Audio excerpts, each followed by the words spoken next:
Hello, and welcome to our next webinar, Talking Through the Tension. My name is Asia Rodriguez, and I am the founder of Zola Counseling, which is a Maryland based mental health practice serving clients in DC, Maryland, Virginia, and Puerto Rico. We're dedicated to providing trauma informed, culturally responsive care with a special focus on communities where therapy hasn't historically been the norm. Our work centers on creating access, reducing stigma, and supporting individuals and families with high quality, intentional clinical services. We're committed to meeting people where they are and offering care that feels relatable, respectful, and grounded in real world experiences. This current webinar series, Communication and Connection After Baby, was created to support new parents and families during one of the most vulnerable transitions of their lives. In our clinical work, we see how the postpartum period reshapes communication, impacts partnership dynamics, and affects emotional well being. Yet, many families don't receive that guidance or support they really need. Our goal with this series is to provide practical tools, validate real challenges, and help strengthen connections in those early months when it matters the most. With that foundation, I'm really excited to introduce our speaker, Samantha Kendall, who is one of our therapists at Zola, who brings a wealth of insight and compassion to this conversation. Hey, Samantha. Hello, hello.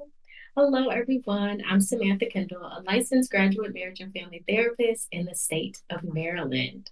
Outside of my work with individuals, primarily Black women, I am deeply passionate about supporting mothers of color through perinatal challenges, as well as helping couples strengthen and reconnect in their relationships.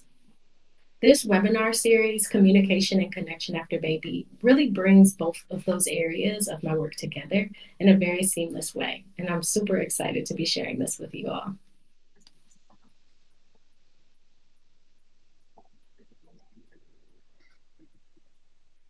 So, on today's agenda, we'll shift from reacting into responding and really understand what those impulse reactions are and how to redirect into some thoughtful responses.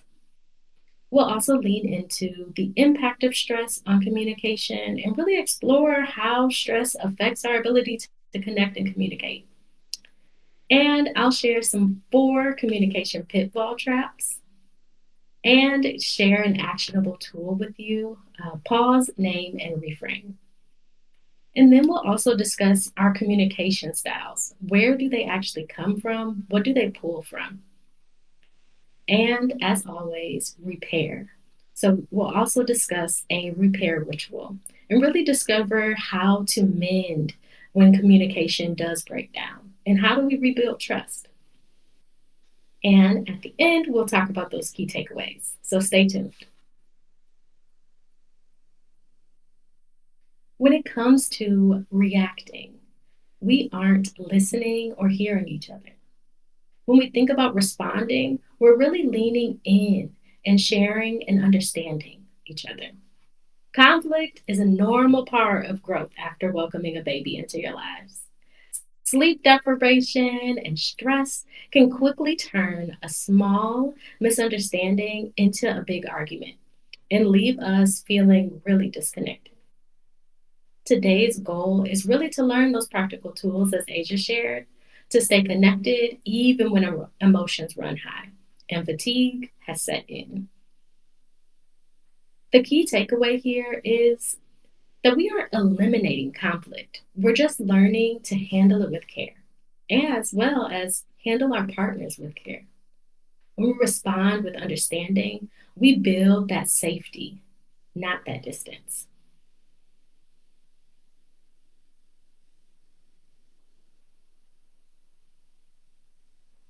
What's really happening when we argue?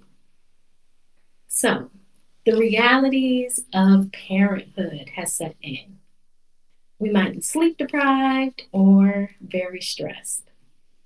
Without those without those nights of sleep, it's important to notice and ensure that we are being aware of the shortened fuse as well as that heightened sensitivity. It's also important to note that when we are stressed, we might be going right into some survival mode. Some of us may decide to fight. Others may resort to flighting and freeze as well, or fawn. These responses take over our rational thinking. When we go straight into being defensive, we are fighting. When we decide to step away, run away, we're flying. When it comes to freezing, you might be stuck upon your words, you might not even respond in the way that you hope, as well as fawning. It's also important to note that when we are arguing, we are misreading each other. We are misinterpreting what has been said, and we might also be sharing that we're in high stress moments and not sharing the true intentions behind what we seek to do with our partners. When we are arguing, disconnection is growing. Those small conflicts can really compound into emotional distance. We'll work on ways today on how to rebuild rather than distance. When we're running on empty, everything seems louder and feels more personal. The key takeaway here is to recognize the stress response because it can help you step out of the blame and into awareness, creating space for more compassion and understanding.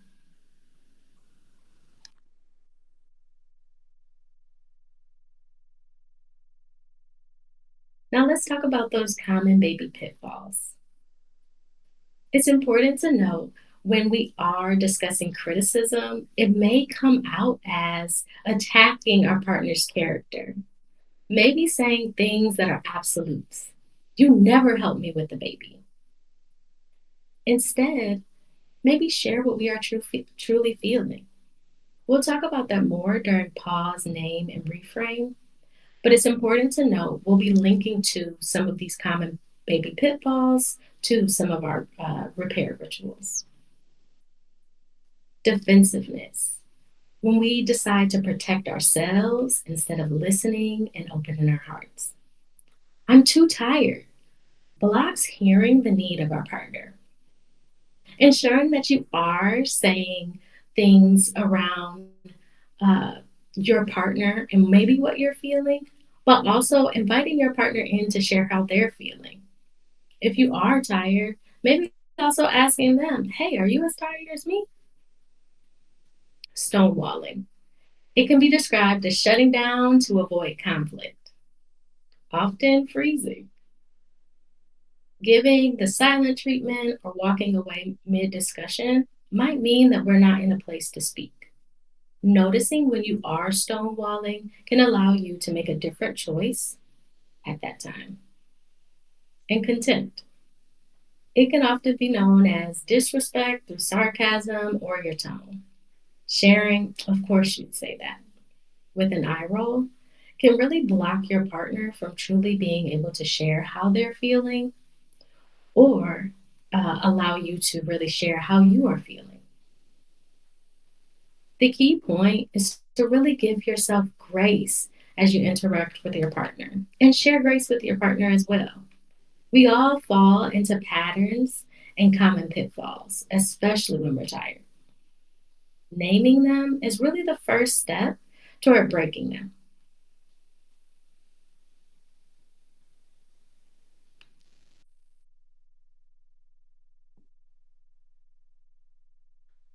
So let's talk about a simple formula for calmer conversations. Pause, name, reframe. It's important to take a breath before you're responding and step back from the heat of the moment. Even 5 seconds can shift your entire response from reactive to thoughtful. So when you feel yourself attempting to criticize your partner and think in those absolutes, you might want to share. I know you're trying your best. Here's what I need.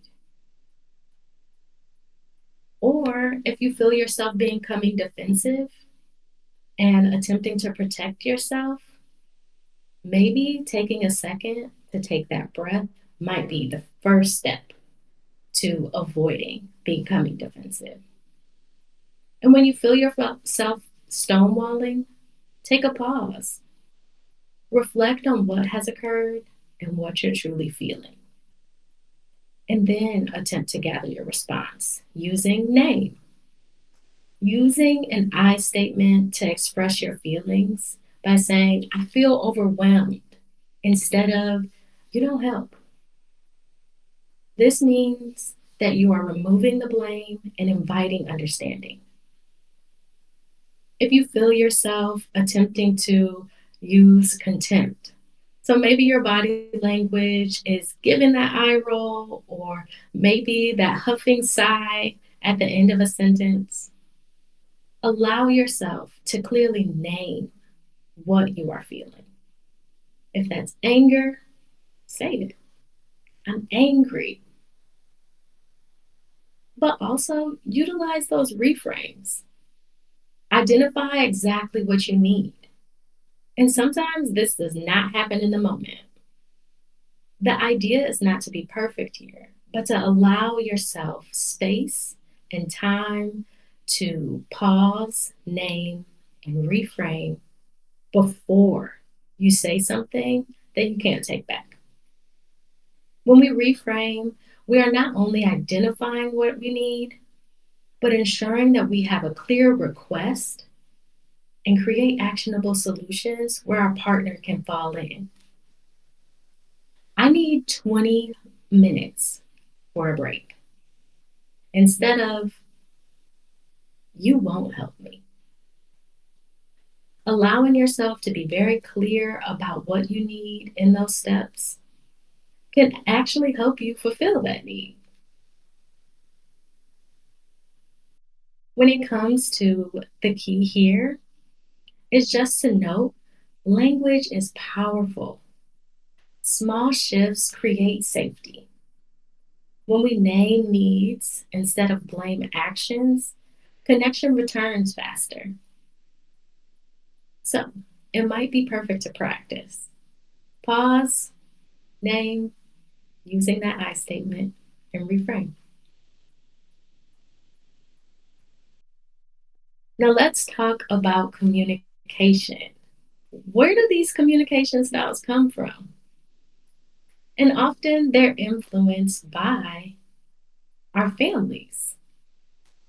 Our families' communication habits can be inherited. So some families might value harmony and indirect expression. Maybe using passive communication is the way to get things done within your family.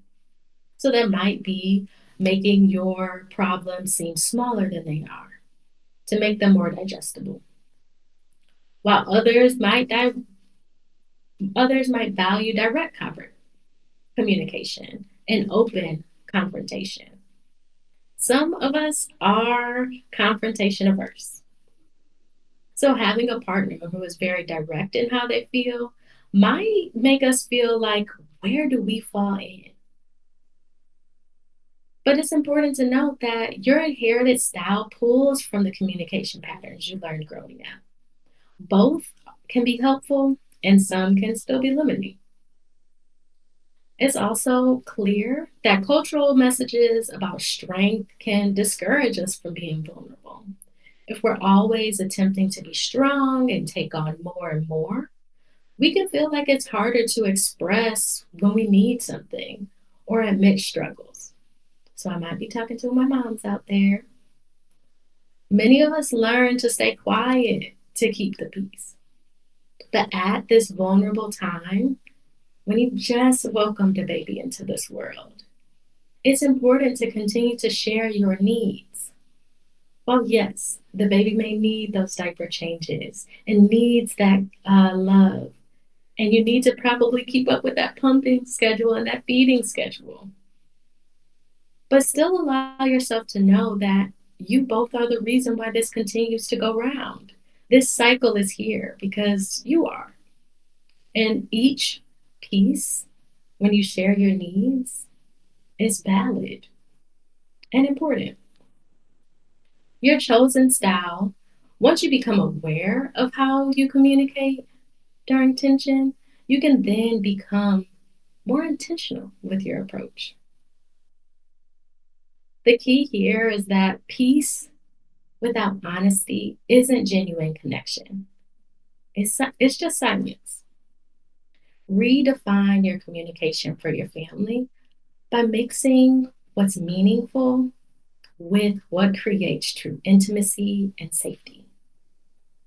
And there, you might find a common middle ground, one that is honoring of both of you and how you feel.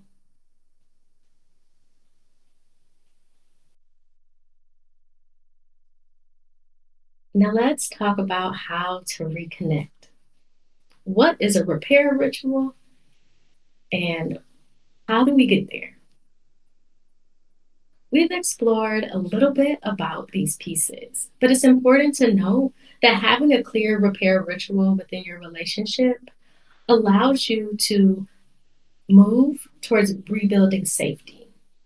The idea is to not erase the hurt, but get back to that point of safety between you all because you're a team. Apologies are true love in action, and they teach even your child how to reconnect too. So practice now. Our first step within this repair ritual is to own it. If you've acted in a way that you aren't proud, say it. There's no need here for ego. When you've hurt your partner, your teammate, it's okay for you to speak on the fact that you aren't proud of what you said, especially when it comes to words. Can't take those back once they're out there.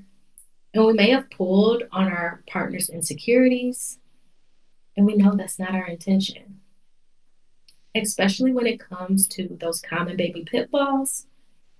The best way is to say exactly has occurred. When you own it, you share something like, I snapped at you. I'm sorry for how I spoke. It's clear for what has occurred, and that apology can lead us into possibly what that trigger was. When you name the trigger, I was stressed about the baby not sleeping and took it out on you. Allowing us to name exactly what triggered it shares when we became stressed. What, what was that piece that kind of got to that snapping point? It also might share a place in which you might ask for something you need during that time instead of reacting. Your partner can also know that, yeah, they might have been at a heightened sense of emotionality too then. And next, you might express care. I still value you. You matter to me because some of those actions you did might not have screamed that message. So get back to it. Share how you truly feel about your partner. And of course, at the end of this repair ritual, reset. Can we start fresh? What do you need from me right now? Sometimes it's not about getting back to getting our needs met, well, especially when we have wronged someone, but allowing for that next step of maybe what they need. Maybe due to our words, they're still hurt. And it's okay to allow yourself and your partner to feel how they feel. But allowing yourself to ask for their needs can help you reset and get back to a space of emotional safety.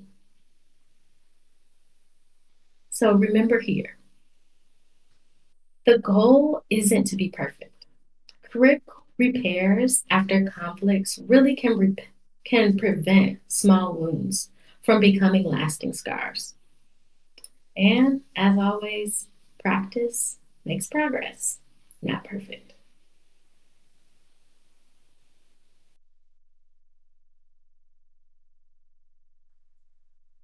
So let's talk about what we learned today, our key takeaways. When we talk through the tension, please note that conflict is communication. We're listening beneath the tone instead to hear the underlying need or fear your partner is expressing. And we're not responding in a way that shifts from that, but ensuring that we're responding with care and responding thoughtfully. And it's important to name your feelings honestly, not your partner's perceived flaws or shortcomings. Shift out of blame and allow yourself to focus on what needs aren't being met during this time so we can communicate about those things and repair quickly and forgive gradually.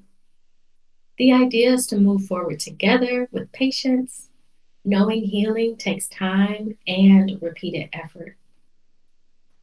Again, the idea is to not be perfect, but to make progress with small changes to our communication. And your tool for this week is to practice. Try one pause, name, reframe moment when stress rises and notice the difference it makes. Connection isn't found in avoiding storms, it's built in talking through them.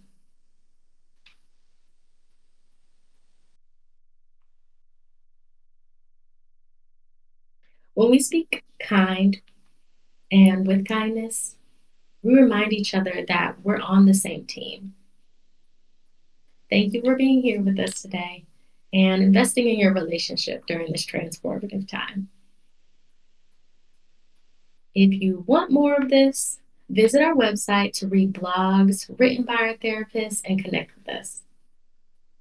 And stay tuned for our next webinar on December 10th. Thank you so much, Samantha. That was so great. And thank you all for joining us today. Or if you're joining the recap, thank you for joining that. We hope this conversation really offered you some tools and validation that you can carry into your own postpartum journey or the work that you're doing with your family. At Zola Counseling, we remain committed to supporting these communities through accessible, culturally responsive education and care. This is an ongoing series. So, like Samantha said, look forward to seeing you at one of our next webinars. And I hope you have a great rest of your day. All righty. Thank you so much, everyone.